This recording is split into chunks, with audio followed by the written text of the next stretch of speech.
बिस्मिल्लाहिर्रहमानिर्रहीम। शरीयत ने कहा कि जब ख़ावंद को अपनी बीवी से मिलने की ख्वाहिश हो तो बीवी अगर पाकीज़ा हालत में है तो कभी भी मिलने से इनकार ना करे।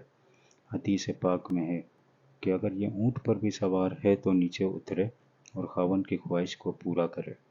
हदीस पाक में है कि अगर ये तंदूर की आग पर भी खड़ी है तो पीछे हटे और ख़ावंद की बात को पूरा करके फिर काम करे।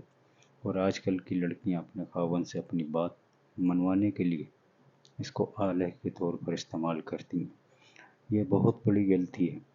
इससे बड़ा ब्लंडर कोई बीवी अपनी ज़िंदगी में नहीं कर सकती कि ख़ावंद तो इसके करीब होना चाहे और वो दूर होकर कि नहीं, अभी नहीं फिर कभी सही।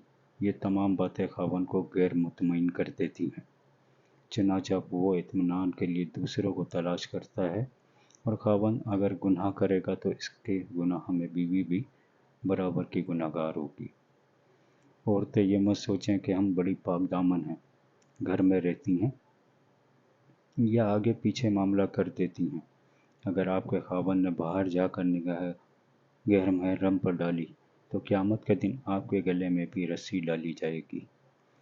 तुझे हमने बनाया किस लिए था, तुझे निकाह में जोड़ा किस लिए था, तू किसी मर्ज़ की दवा थी। अगर तू अपने ख़ावंद की ज़रूरत पूरी न कर सकी तो फिर तूने ख़ावंद का हक़ कैसे अदा किया। इसलिए नेक बीवियाँ अपनी ज़िम्मेदारियों को हमेशा पूरा करती हैं और अपने ख़ावंद को घर में ऐसा सुकून देती हैं कि ख़ावंद को किसी और की तरफ निगाह उठाने की ज़रूरत ही नहीं रहती। हमारे चैनल को सब्सक्राइब करें और वीडियो को लाइक करें ताकि आने वाली हर वीडियो आप तक बआसानी पहुँच सके। बहुत बहुत शुक्रिया।